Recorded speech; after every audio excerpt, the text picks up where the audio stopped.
Que a graça e a paz do nosso Senhor e Salvador Jesus Cristo seja na sua vida, na vida dos seus familiares. E nesse momento, iniciaremos uma devocional e eu convido a abrir a palavra do Senhor no livro de 1 Samuel, capítulo 1, versos 10 e 11. 1 Samuel, capítulo 1, verso 10 e 11. Diz assim a palavra do Senhor: Levantou-se Ana e com amargura de alma orou ao Senhor e chorou abundantemente e fez um voto dizendo: Senhor dos exércitos, se benignamente atentares para a aflição da tua serva e de mim te lembrares e da tua serva não esqueceres, e lhes deres um filho varão, ao Senhor o darei por todos os dias da sua vida, e sobre a sua cabeça não passará navalha. Oremos então ao Senhor nesse momento. Bondoso Deus, graça te damos, graça te rendemos, pelo teu imenso amor sobre nossas vidas. Exaltado e glorificado seja ao Deus Todo-Poderoso, onisciente, onipotente, onipresente, o Deus soberano, aquele que governa todas as coisas. E diante, ó Deus, da tua presença, nós clamamos ao Senhor, que o Senhor tenha compaixão das nossas vidas e fale profundamente aos nossos corações nesse instante, ó Deus, que possamos expô-la de maneira fiel aos teus preceitos, ó Deus, para a exaltação do teu nome, para a edificação da tua igreja. Assim nós te oramos, não pelos nossos méritos, mas pelos méritos de Cristo Jesus. Amém. Queridos, se eu lhe perguntasse nesse momento o que tem sido o objeto de sua petição ao Senhor, na sua lista de oração, qual é a sua principal prioridade? De repente você me informaria que precisava de uma oportunidade de emprego, aprovação ou a convocação em um concurso público, uma reativação no seu casamento, salvação dos seus filhos, por livramento, por sua vida financeira, enfim, seriam diversas respostas. Em 2012, eu fiz essa pergunta a um homem aflito no Hospital do Câncer de Pernambuco. Em um momento de aflição que eu me encontrava naquele momento em minha vida. E ele me respondeu da seguinte forma: Pablo, eu trocaria os meus 500 mil reais por saúde. Certamente, se eu também fizesse essa pergunta a uma mulher estéril, com a maior expectativa e mais profunda e viva esperança, ela responderia: gerar filhos. Gerar filhos.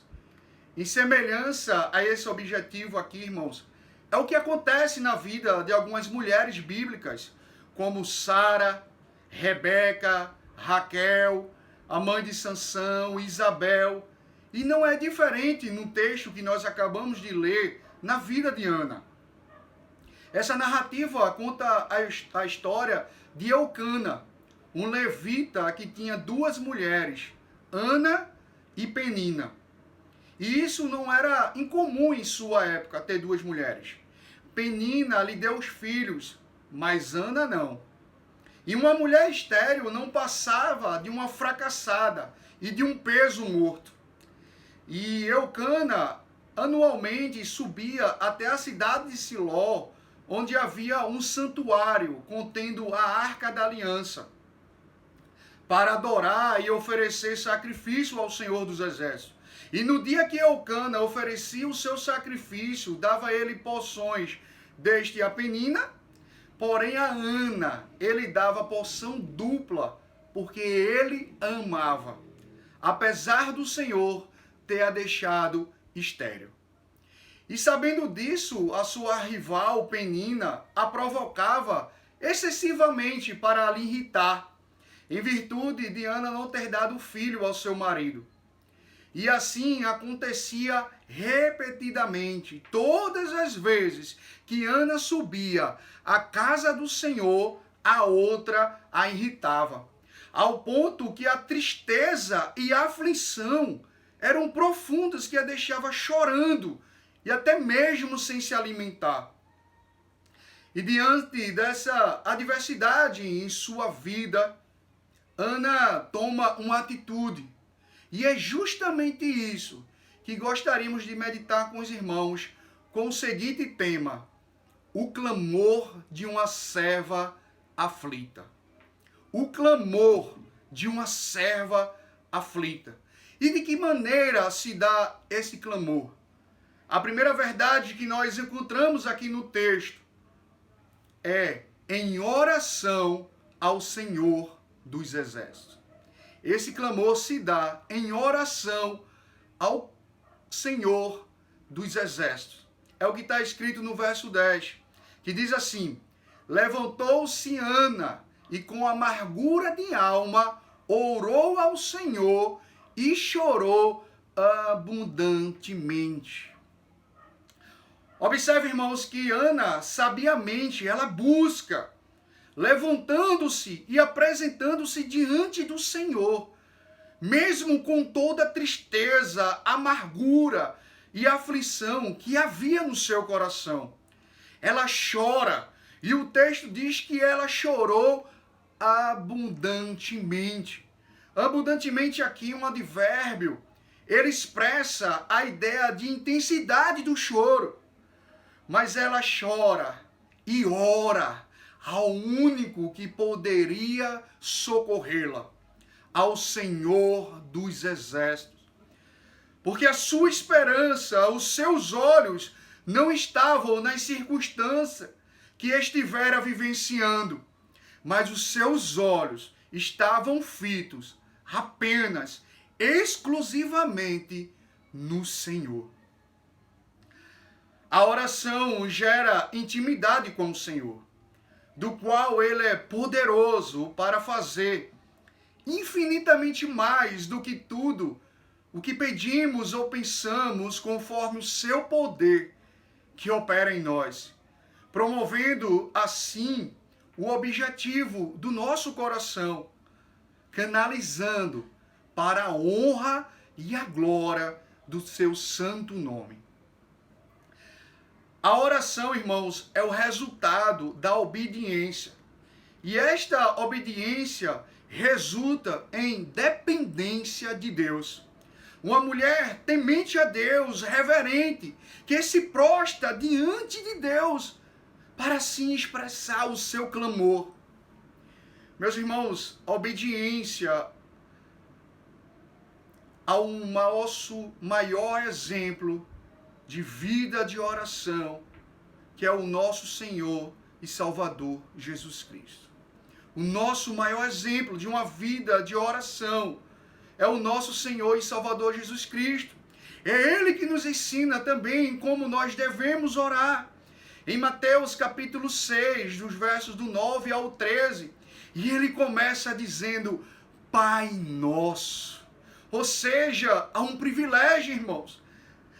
Há um privilégio de criaturas, a filhos de Deus, de poder chegar à sua presença em oração, na certeza que o nosso Pai, aquele que nos criou, ouvirá o nosso clamor.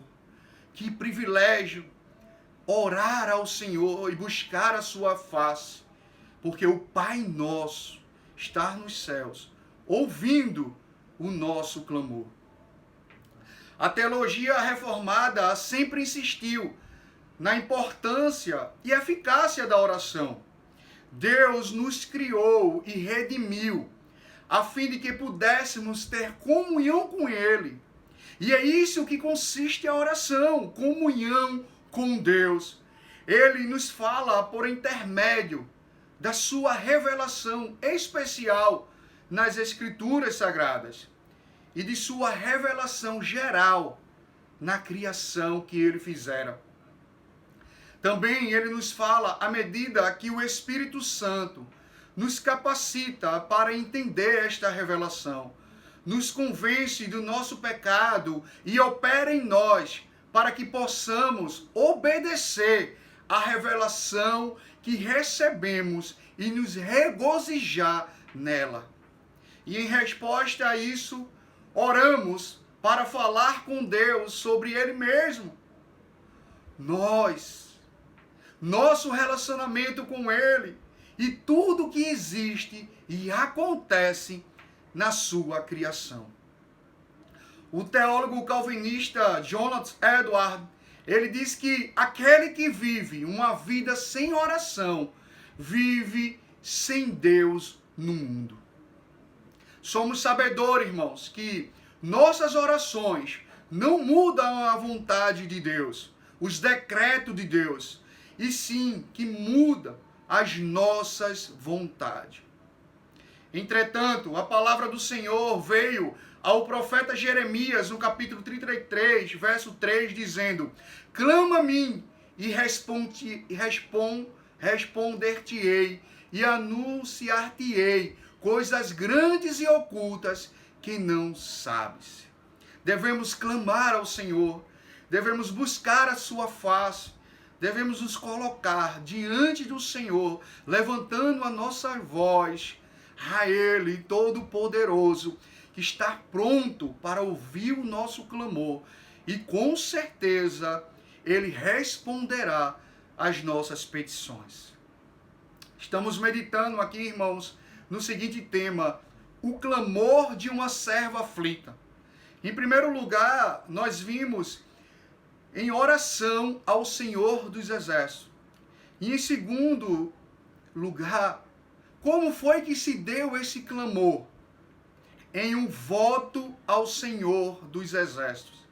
Em um voto ao Senhor dos Exércitos. Observe comigo o que diz o verso 11. E fez um voto dizendo: Senhor dos Exércitos, se benignamente atentares para a aflição de tua serva, e de mim te lembrares, e da tua serva não esqueceres, e lhes deres um filho varão, ao Senhor o darei por todos os dias da sua vida, e sobre a sua cabeça não passará navalha. Atente aqui que Ana fez um voto ao Senhor. E ela começa dizendo: Senhor dos Exércitos. Ou seja, reconhecendo a majestade de Deus, a soberania de Deus, exaltando o seu santo e excelso nome. O único provedor, aquele que poderia socorrê-la.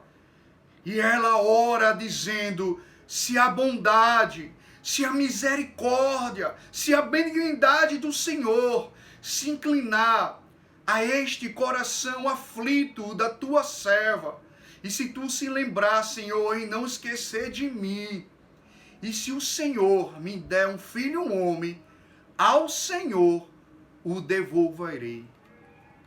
Observe que o autor do texto, ele expressa que mediante ao clamor, a sua oração, está um voto a ser cumprido.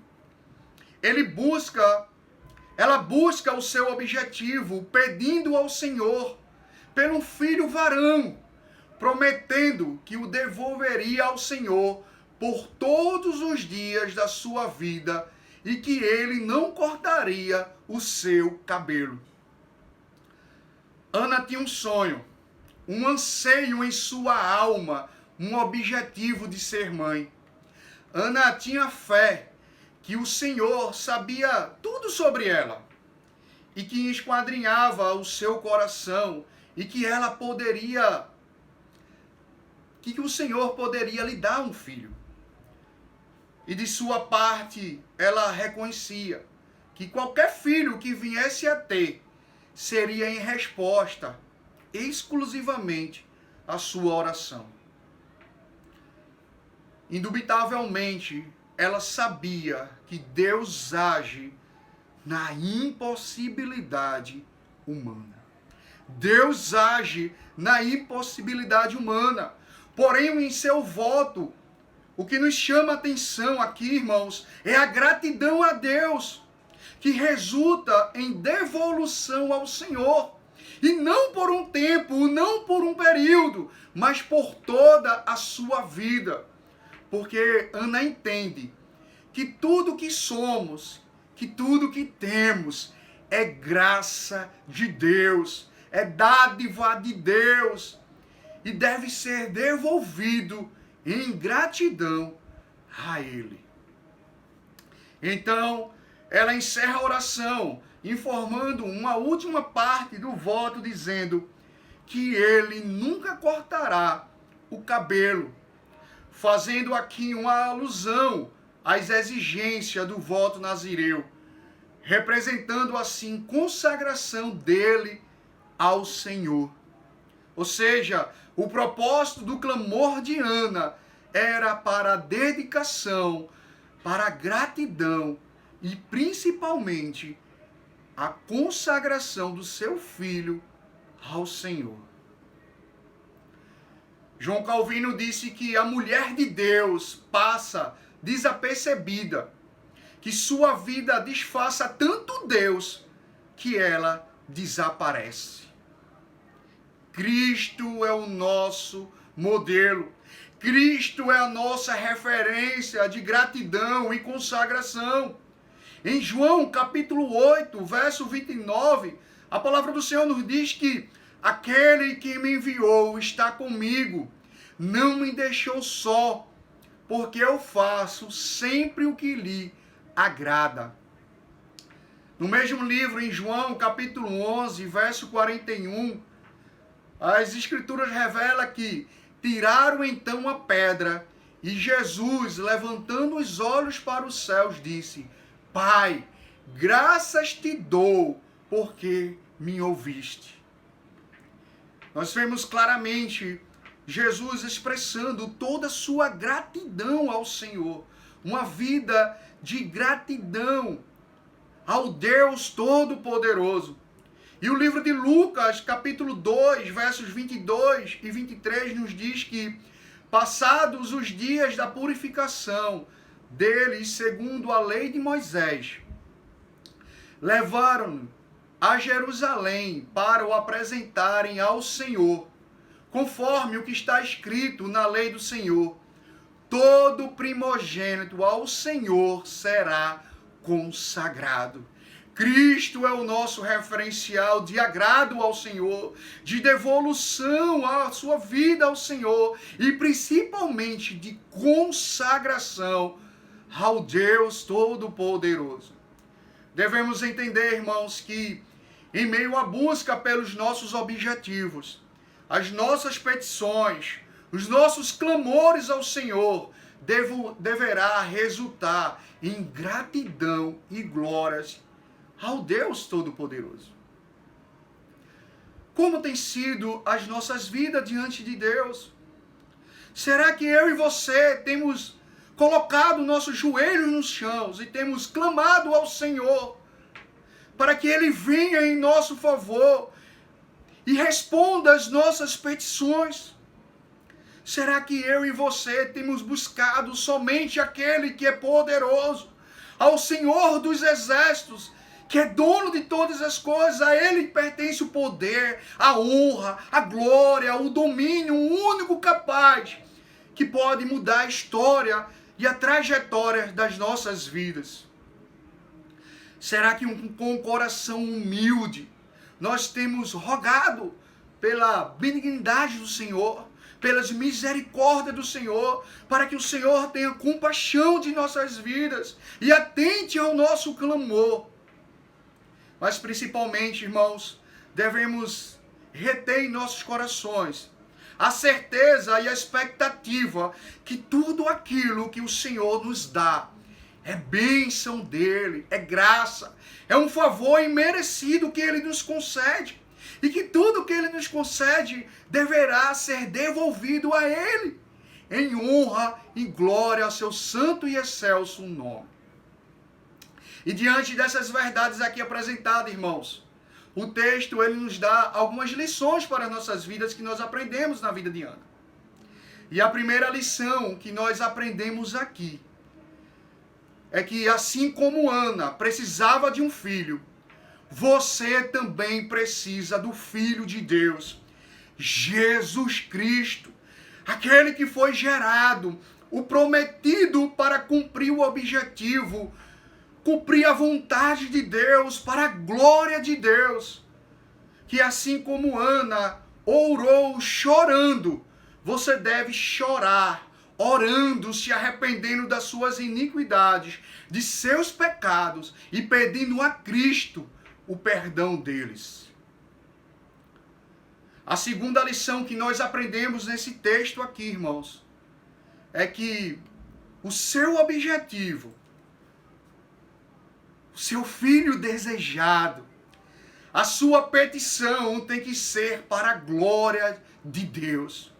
Tudo que você tem e tudo que você deseja receber, não receberás pelos seus próprios meios, pelos seus próprios esforços, pelos seus próprios entendimentos, pelos seus estudos intelectuais, absolutamente nada. Em seu clamor, a resposta será exclusivamente dada pelo Senhor dos Exércitos. Eu não sei aquilo que você tem clamado ao Senhor. Eu não sei aquilo que o seu coração, de maneira angustiante, tem chorado diante da presença dele, clamando a ele. Mas a convicção que nós temos aqui é que em Cristo Jesus, por meio de Cristo Jesus, as nossas orações, ela é intermediada por ele, chega ao trono dos céus. E Deus ouve ao nosso clamor. Deus responde às nossas orações, porque ele conhece profundamente o desejo da nossa alma. Portanto, irmãos, aquele aflito homem no Hospital do Câncer de Pernambuco, vítima de um câncer na garganta provocada pelo fumo, o seu clamor em receber saúde era para ter uma vida diferente, de entrega, de consagração. Ele gostaria assim de ter uma nova oportunidade para que pudesse agora, em gratidão, devolvê-la ao Senhor Deus Pai, Criador. Que possamos ter uma vida de consagração ao Deus. Que Deus tenha misericórdia de nossas vidas e que o Senhor nos ajude dia após dia nessa peregrinação aqui na terra, ouvindo o nosso clamor, escutando as nossas petições, mas que ao recebermos a resposta do Senhor, tudo, irmãos, sem exceção, devemos devolver ao Senhor em gratidão e consagração ao seu santo e excelso nome. Que Deus nos abençoe, que Deus abençoe a sua vida para a honra e a glória do nome dele. Oremos ao Deus Todo-Poderoso. Santo e eterno Deus, graças te damos, Senhor Deus, pela tua palavra que é viva e eficaz e que penetra no profundo de nossa alma. Vá ao encontro, Senhor, nesse momento a todos que clama ao teu nome, ó Deus, por algo, ó Deus, que tanto anseia em sua alma. Que o Senhor, Deus, incline em misericórdia os teus ouvidos ao nosso clamor, Deus, e responde às nossas orações de acordo e segundo a tua vontade. E que possamos ter uma vida, Senhor Deus, unicamente de consagração e gratidão ao Deus Todo-Poderoso. Assim nós te oramos, em nome de Jesus. Amém. Deus abençoe sua vida.